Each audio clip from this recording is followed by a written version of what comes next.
Alhamdulillah rabbil alamin wala aqibadul muttaqin wala udwana illa 'alal zalimin. Selamat pagi. Selamat bergabung di MTS Al-Fatah.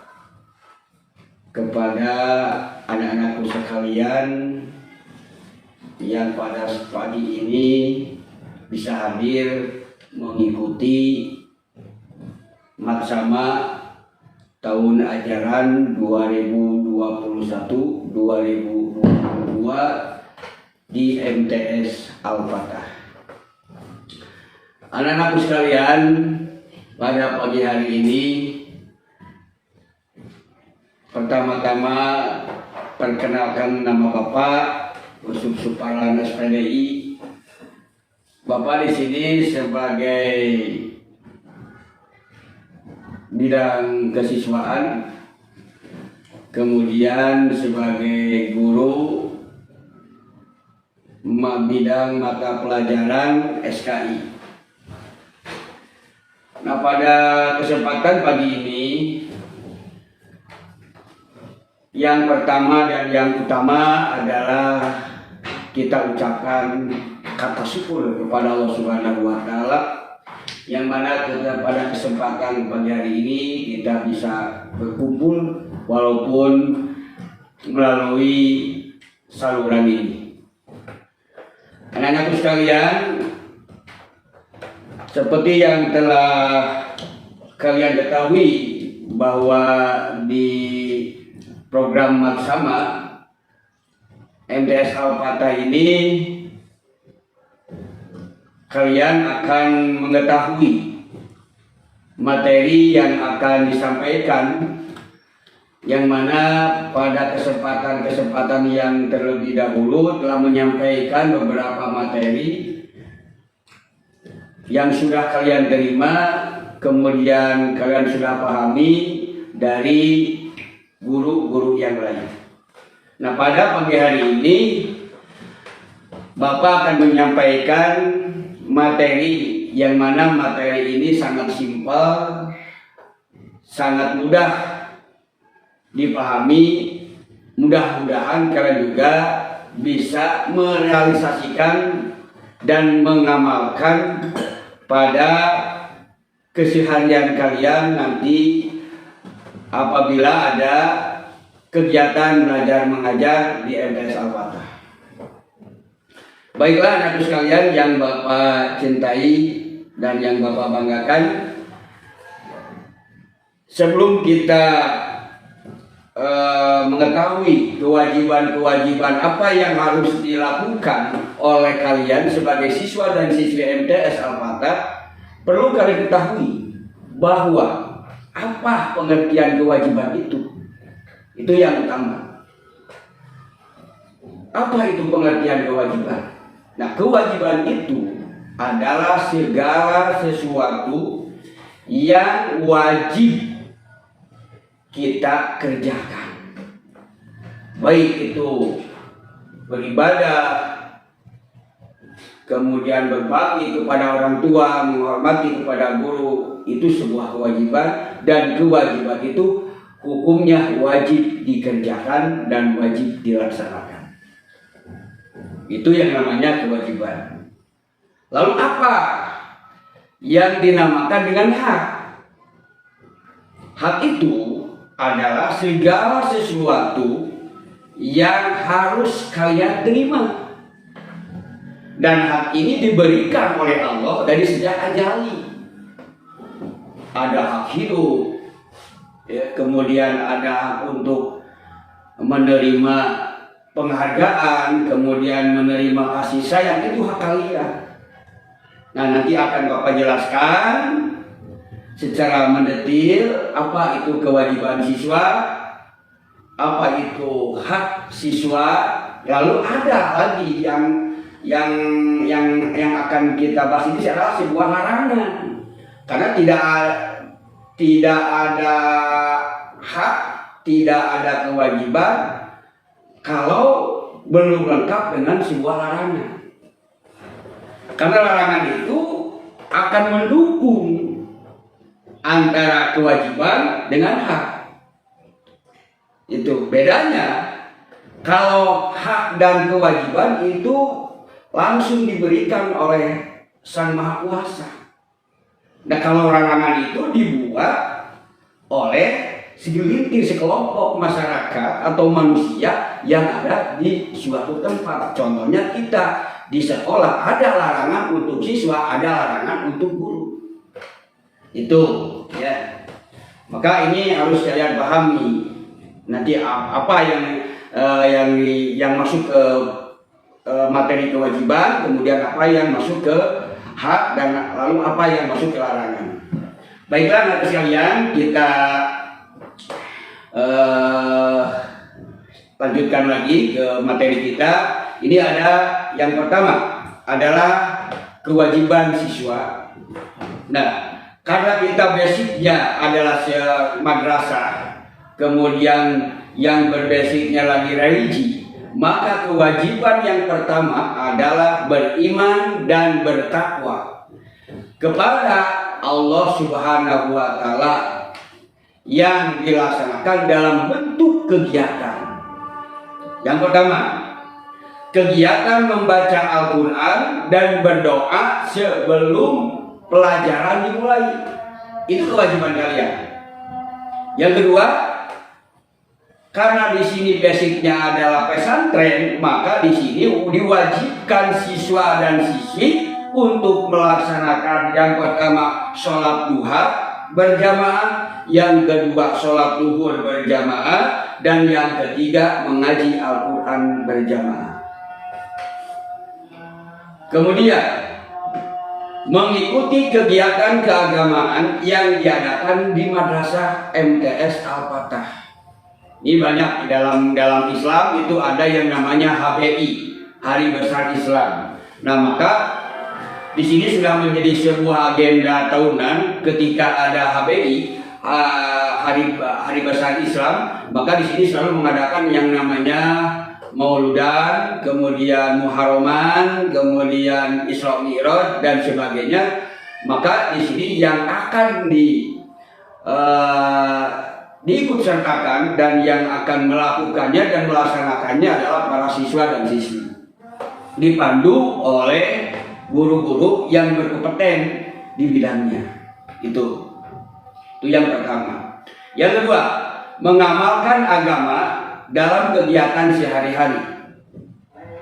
Mengamalkan agama dalam kegiatan sehari-hari. Contohnya sholat 5 waktu. Itu jangan sampai kalian tinggalkan, karena sholat itu merupakan satu kewajiban. Kemudian yang ketiga, bersikap hormat, sopan, taat, patuh kepada orang tua, guru, dan seluruh elemen yang ada di madrasah. Entah itu penjaga guru piket, kemudian penjaga sekolah, itu sekalian harus hormat kepada mereka. Kemudian yang keempat, menjaga, memelihara, dan menciptakan lingkungan yang kondusif dengan ikut bertanggung jawab atas pemeliharaan kebersihan lingkungan, gedung, halaman, madrasah, laboratorium, perpustakaan, sarana, dan prasarana lainnya. Itu buat kalian. Kemudian yang kelima, ikut menjaga dan mengamankan lingkungan madrasah, bersihnya, keamanannya, ketertibannya. Kalian pun harus ikut. Itu merupakan kewajiban buat kalian. Kemudian yang keenam, ikut menjaga nama baik diri sendiri, kemudian nama baik madrasah, kemudian nama baik guru, ya, baik di dalam maupun di luar madrasah. Itu kalian harus bisa menjaganya. Itu kewajiban kalian. Jangan sampai ketika kalian berbuat sesuatu yang tidak sesuai dengan bapak, maka sekolah pun akan tergawat. Kemudian memakai seragam lengkap dengan atribut sesuai dengan ketentuan yang berlaku. Hari Senin pakai celana biru, baju putih, berdasi, dan jangan lupa bersepatu. Kemudian untuk putra. Kemudian kalau untuk putri, rok panjang biru, baju putih dengan lengan panjangnya, berkerudung putih polos, bersepatu. Kemudian pada hari Kamis beda lagi.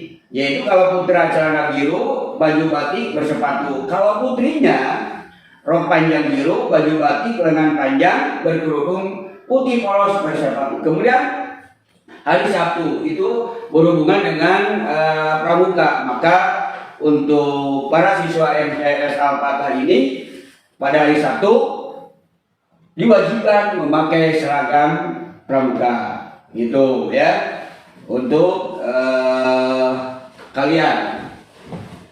Ini belum selesai, masih banyak ya, karena ini tata tertib ini atau kewajiban ini sudah dibahas dalam rapat-rapat oleh pihak yayasan dan MTS Al-Fatah.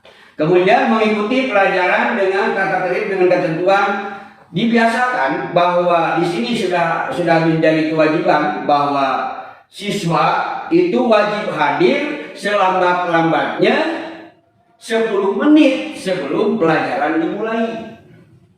Nah, maka jika terlambat harus melapor dulu kepada guru piket. Kemudian yang ke-9, ini siswa yang tidak hadir karena sakit harus menunjukkan surat keterangan sakit dari dokter atau tenaga medis yang berkompeten. Jangan coba-coba ngirim surat sakit dari dukun beranak. Ya, itu kan tidak sesuai ya. Itu jangan coba-coba ya. Nah, kemudian jika ada keperluan yang penting ya, dari kepentingan, misalkan ada kepentingan keluarga nih. Nah, maka kalian harus menunjukkan surat mendapatkan izin dari orang tua pengasuh pondok pesantren atau yayasan. Nah, kemudian selanjutnya siswa harus menyelesaikan tugas-tugas yang diberikan oleh guru mata pelajaran atau guru pembina ekstrakurikuler dengan baik dan benar. Itu kewajiban sama. Nah, kemudian memiliki peralatan belajar secara pribadi. Kalau sekarang kan zaman canggih, beda dengan zaman bapak. Sekarang mah ada yang namanya HP, ya, HP-nya pun sudah canggih itu. Nah, maka kalian harus memiliki seperti itu. Itu kewajiban. Nah, kemudian yang selanjutnya ikut membantu kelancaran proses kegiatan belajar, mengajar atau pembelajaran di kelas maupun di luar kelas. Itu kewajiban kalian juga. Itu membantu, jangan sampai kalian tidak bantu. Bagaimana membantunya? Yang minimalnya kalian mengikuti. Itu. Nah, selanjutnya memenuhi tata tertib yang diberlakukan oleh pihak madrasah. Nah, di sini kan ada tata tertib, nanti akan berkaitan dengan larangan, itu ya. Nah, kemudian kewajiban kalian selanjutnya adalah ikut membantu agar tata tertib di madrasah MTS Al-Fatah ini berjalan dengan baik, dengan catatan apabila siswa membantu temannya dalam melakukan pelanggaran tata tertib, maka siswa tersebut diskor ya, pelanggaran yang diberlakukan itu diskor, minimalnya 3 hari itu tidak boleh masuk sekolah. Itu tata tertib. Mungkin kewajiban yang saya sampaikan itu baru segitu. Nanti juga ada kewajiban lain nanti setelah KBM berlangsung. Nah, kemudian anakku sekalian yang Bapak cintai, kita masuk ke larangan bagi siswa ya. Larangan bagi siswa. Ini mohon maaf apabila ada keterangan atau saya menjelaskannya kurang signifikan, mohon maaf.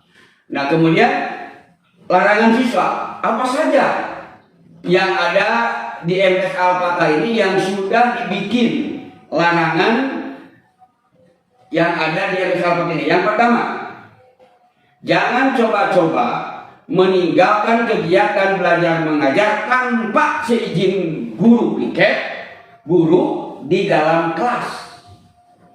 Kamu jangan seenaknya selama boy atau keluar masuk tanpa izin guru. Itu larangan keras di sini. Kemudian yang kedua, larangan yang kedua berada di dalam kelas pada istirahat.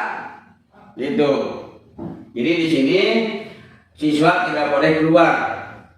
Ya. Ditakutkan ada sesuatu hal yang tidak diinginkan. Kemudian larangan bagi siswa bermain dan duduk di kendaraan guru atau tamu di tempat parkir. Jadi jangan seenaknya kamu duduk ya, kayak ada kendaraan guru atau tamu ke sekolah, kamu seenaknya, itu tidak sopan, kan dilarang. Kemudian membuang sampah ini. Larangan bagi siswa itu membuang sampah yang tidak pada tempatnya. Di situ ada sampah organik, kemudian ada sampah non organik, itu dipilah. Nah silakan kalian masukkan sampah mana yang masuk organik dan sampah mana yang masuk ke non organik. Kemudian larangan selanjutnya adalah larangan makan dan minum di saat jam belajar berlangsung. Ini sudah menjadi penyakit bagi siswa. Ya, kalau setiap belajar atau sedang belajar ada siswa yang sambil makan, sambil minum. Nah, banyak yang siswa di sini sudah ditegur oleh guru-gurunya. Nah, kemudian yang keenam, jangan memelihara kuku panjang. Apalagi sekarang di musim pandemik sekarang ini ya, banyak virus, ya, kemudian banyak bakteri yang menempel akan menimbulkan penyakit, maka dilarang siswa memelihara kuku panjang. Kemudian yang ketujuh, siswa tidak boleh atau dilarang keras rambut gondrong atau ukuran panjang rambut siswa laki-laki maksimal 5 cm bagian atas dengan depan 3 cm bagian samping dan belakang. Tidak boleh gondrong, apalagi kalau bercat ya, warna-warni rambutnya. Itu bukan anak sekolah, apalagi sekarang kita kan di MTS ya, berbasis agamis atau religi. Jadi memberikan contoh yang terbaik kepada siswa-siswa yang lain di luar sana.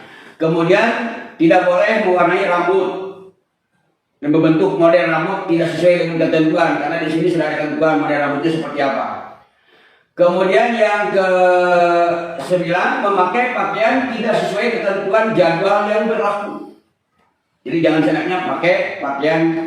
Di sekolah ini ada aturan tadi kan sudah diterangkan bahwa kewajibannya seperti apa, tadi pakai seragam. Kemudian tidak boleh merusak, mencoret-coret sarana dan prasarana di madrasah atau di MTS Al-Fatah ini. Tidak boleh coret tembok di tembok dicoret-coret ya. Kemudian WC dicoret di tulisan, entah itu namanya kepala rubuh gitu ya. Kemudian yang selanjutnya tidak boleh berkelahi atau main hakim sendiri bila ada permasalahan. Silakan diselesaikan kepada guru BP. Kemudian tidak boleh membentuk kelompok atau gerombolan atau geng. Nah, geng comro, ya. Kemudian geng pisang, itu tidak boleh di sini. Harus semuanya sama, rata. Ya. Kemudian tidak boleh larangan merokok di dalam atau di luar lingkungan madrasah selama berstatus siswa madrasah. Di sini tidak boleh.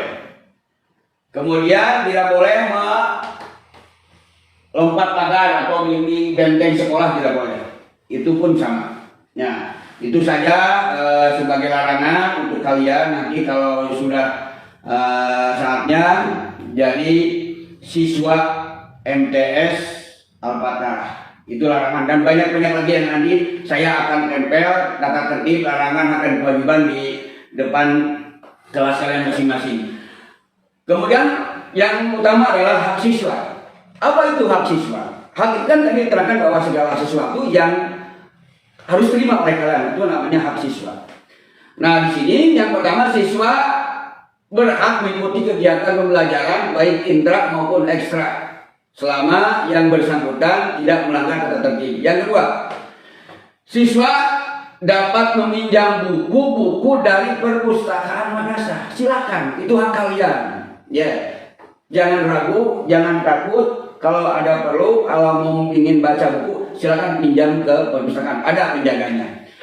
Kemudian yang ketiga, hak kalian itulah siswa dapat menggunakan fasilitas yang ada di madrasah atau di sekolah seperti di lab, UKS, lapangan olahraga, komputer, internet dengan catatan seizin pengelola atau penanggung jawab kegiatan. Yang keempat, siswa mendapatkan perlakuan yang sama. Ingat, ini mendapatkan perlakuan yang sama dengan siswa yang lain sepanjang tidak melanggar peraturan, ya, peraturan tata tertib larangan di MTS Al-Fatah. Kemudian yang selanjutnya, 8. Melakukan ibadah sesuai dengan jadwal yang telah diatur oleh madrasah selama proses pembelajaran berlangsung. Itu ada jadwal, ada sholat berjamaah, ada ngaji baca Quran bersama, kemudian ada sholat duha bersama. Nah, kemudian yang ke-9, siswa berhak mendapatkan tugas sekolah dan harus meninggalkan proses belajar di kelas, maka diberikan surat tugas ditembuskan kepada guru wali kelas dan guru piket harian. Yang selanjutnya, menerima tamu dengan seizin dari guru di kelas dan guru piket. Misalkan ada tamu kalian, kamu ingin ketemu, mungkin dari saudara ada sesuatu, itu boleh, tapi harus dengan catatan harus ada izin dari guru yang bersangkutan dan guru piket. Selanjutnya, kalian berhak mendapatkan pelayanan administrasi dan keringanan dalam biaya bagi siswa yang tidak mampu dengan prosedur yang berlaku. Nah, maka siswa yang tidak mampu itu berhak. Yang selanjutnya, mendapatkan izin bila sakit atau keperluan yang sangat penting. Nah, kalian tiba-tiba di kelas pusing atau dan sebagainya, silakan kalian bisa keluar dengan izin sakit atau keperluan yang lain. Yang terakhir, mendapatkan pemeriksaan kesehatan jika mengalami sakit. Nah, kalian di sini kan ada UKS, ya, ada UKS. Silakan kalian nanti kalau ada ya panas dingin terasa, pusing, mual dan sebagainya, silakan kalian bisa istirahat di UKS. Kemudian disediakan ada obatnya. Nah, kalau sudah makan obat, silakan kalian istirahat. Itu hak kalian, silakan. Dan paling utama adalah kalian harus mendapatkan pelajaran, pengajaran, pembinaan, pendidikan dari pihak sekolah. Itu yang utama, yang hak kalian, ya, yang berhak diterima oleh kalian dari pihak sekolah. Itu jadi hak dan kewajiban, kemudian larangan, semuanya sudah saya sampaikan dari awal sampai akhir, ya. Mohon maaf yang sebesar-besarnya apabila ketika Bapak menerangkan tidak jelas dan mungkin tidak kurang dipahami. Mohon maaf yang sebesar-besarnya. Lain kali kita sambung lagi ketika kita ke KBM, ya. Mohon maaf yang besar-besarnya. Terima kasih. Wabillahi taufiq wal hidayah. Wassalamualaikum warahmatullahi wabarakatuh.